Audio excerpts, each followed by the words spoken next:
पाखंडवाद पर आवाज उठाई थी हर्ष शेखारा ने।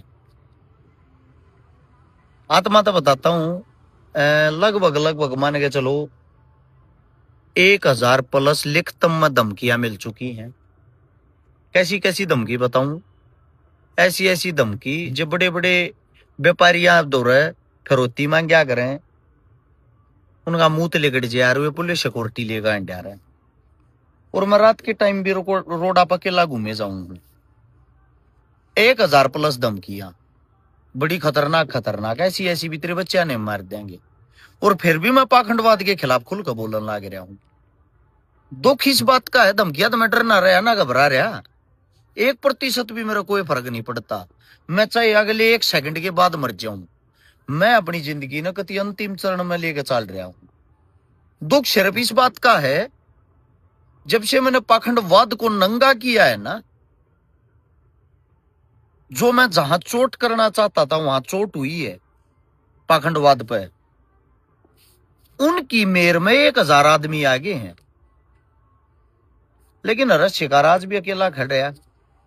हर्ष शेखारा यह लड़ाई अपने लिए नहीं लड़ रहा, ना मेरे बच्चे पाखंडवाद तो जुड़ रहे, ना मैं जुड़ रहा। और आने वाले समय में अगर मैं जिंदा रह गया तो इतनी शिक्षा तो जरूर दे दूंगा कि पाखंडवाद तो बचना है। मैं तो जो हमारा समाज है, हमारा जो संपूर्ण हिंदुस्तान है, ये उसकी लड़ाई है जो लड़ाई भगत सिंह लड़े थे, बाबा साहब भीमराव अंबेडकर लड़े थे। सेम पैटर्न था, सेम लड़ाई थी। वे भी तुमने पाखंडवाद आजादी दिलवाना चाहूं थी, उस टाइम भी थारी समझ में नहीं आई, आज भी नहीं आई है। क्या पता कितने हजारों लाखों हर्ष शेखारा राजनीति के भेंट चढ़ गए, और आने वाले वक्त में हो सकता मैं भी राजनीति की भेंट चढ़ जाऊंगा, क्योंकि राजनेता आदमी कभी नहीं चाहूंगा पाखंडवाद पर बोलना, चाहे वो कांग्रेस का हो या बीजेपी का हो या किसी भी पार्टी का, क्योंकि उनको होती है वोट प्यारी। और आज उन मूर्ख भेड़ों को बता देता हूं जो मेरे को कहते कि मैं मुसलमान हितैषी हूं। मैंने लगभग लगभग 1450 गरीब कन्याओं की जो शादियां करवाई हैं, जिन बहनों की 1450 में 1400 में कह 1400 जो कन्याएं हैं वे हिंदू रही हैं। मुस्लिम टोटल 50 क्या 30 होंगी, 30 के लगभग। और जो पैसे जिन्होंने भी आज तक डोनेट किए हैं, उनमें हिंदू मुस्लिम हर एक इंसान न करे हैं। मैं जिस चीज से तुम नकुल मिलाकर आजादी दिलवाना चाहूं वह बात यह है, हमारे जो बच्चे हैं, हमारी जो औरतें हैं पढ़ी लिखी, हमारी बहन है, जब उनका बच्चा ना होता शादी होने के बाद, वे मंदिरा में मस्जिदा में पाखंडिया गए हाथ जोड़ती आंडे हैं कि बाबा जी कोई सी बबूत दे उन्हें जिसता बालक हो जाए। बबूता बालक नहीं होता।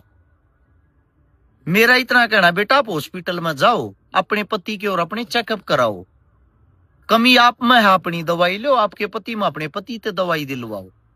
सही जगह पर ट्रीटमेंट काम करेगा जब वो बच्चा पैदा होगा।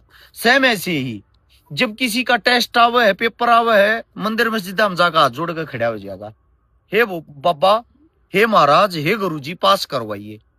हाथ जोड़ने से कोई पास नहीं होता। IAS IPS जो लगे हैं वो शिक्षा से लगे, पढ़ने से लगे हैं। मैं कहता हूं आप पढ़ने जाओ, हाथ जोड़ने की जरूरत नहीं पड़ेगी। जब किसी को इलाज की जरूरत होती है, हाथ की बात हो रही है, किसी का कैंसर भी हो जाए, वो भी जायडा मंत्रा तो फूका तो ठीक करवावे हैं, उससे ठीक नहीं होगा। आपका जो कैंसर है वो ठीक होगा टाइम से दवाई लेने से। यही बातें मैं आप लोगों को समझाना चाहता हूं। इससे अलग मेरा कोई एजेंडा नहीं है, ना मेरी को शाखा है, ना मेरी को ब्रांच है, ना मैंने की तो को बाबा बैठा रहा क्या। अगर मैं दूसरे का अपमान करा के और दूसरे का मतलब और दूसरे ने रोस्ट करके और अपनी फैन फॉलोइंग बढ़ाने लग रहा हूं, ना मैं किसी बाबा का चेला हूं, ना किसी गुरु का चेला हूं। मेरे को दुख इस बात का है, इस लड़ाई में अगर 5% आदमी, 5 तो ज्यादा नहीं होते, 5% आदमी मेरा साथ दे देना, 5% आदमी मेरे साथ उठकर अपनी हिम्मत दिखा दें, गारंटी देता हूं पाखंडवाद ने जड़ तक खो दूंगा। 1500 साल का इतिहास पढ़ रहा हूं इस पिछले 1 साल में, यानी कि जो हमारी 5वीं ईस्वी थी, 500वीं ईस्वी, वहां से लेकर 2025 तक की वे बारीकियां पढ़ रखी हैं। आप लोगों की क्या कीमत थी, क्या अहमियत थी, कद कौन सा भगवान पैदा होया भी ना होया, पाखंडवाद कितना शुरू होया, पाखंडवाद में हम क्यों फंसे, उन 1500 साल से ही हम पाखंडवाद में फंस रहे हैं। एक एक चीज के साथ, सबूत के साथ सबको नंगे कर सकता हूं। वीडियो के माध्यम से चैलेंज करता हूं। जितने पर्ची बनानी है फर्जी मोडे पाखंडी बैठे हैं, मैं गारंटी देता हूं भाई, जितने भी ये इस टाइप के आदमी है, मेरा बिगाड़ के दिखा दो। तुम के बिगाड़ोगे? पर्ची बना बना मेरा जीवन खराब करके दिखा दो, मैंने मार के दिखा दो, मेरे साथ कोई घटना घटा के दिखा दो। पर्ची से गोली ते तो भाई 1 सेकंड में मर जाएंगे। दूसरी बात यह है, जितने जो धमकी देने लग रहे, उन धमकी वाले भाइयों से एक बात कहूंगा, सोशल मीडिया पे धमकी देने से कुछ नहीं होता मेरे दोस्तों। या तो मन मार दो, वरना मैं जब तक जिंदा रहूंगा तुम्हारे लिए कैंसर बढ़ती जाएगी। कैंसर की तरह हूं मैं दिन प्रतिदिन समाज को जागरूक करता जाऊंगा, और गारंटी देता हूं एक न एक दिन ये समाज जागेगा। जिनको लगता है कि मैं चुनाव के मारे ये सब कर रहा हूं, चुनाव वाला आदमी भैया जी हाथ जोड़कर सबको खुश रखता है। उसने सबकी वोट चाहिए, वो सब नाराजी रखा करो, चिकनी चुपड़ी बातें कर यार है। वो इतना खुलकर ना बोल रहा है। जब मैं इतना खुलकर बोलने लग रहा हूं, सारी पार्टियां मेरी दुश्मन है, सारे जो मतलब हम जिस चीज पर आवाज उठावा वे हमारे दुश्मन बन जा है। इतना खोल कर बोलने वाले का कोई भविष्य नहीं होता। मुझे भी पता मेरा भविष्य नहीं है, पर मैं फिर भी कोशिश कर रहा हूं ना। मैं इतना एक हूं, सिर्फ 5% आदमी मेरा साथ दे दो।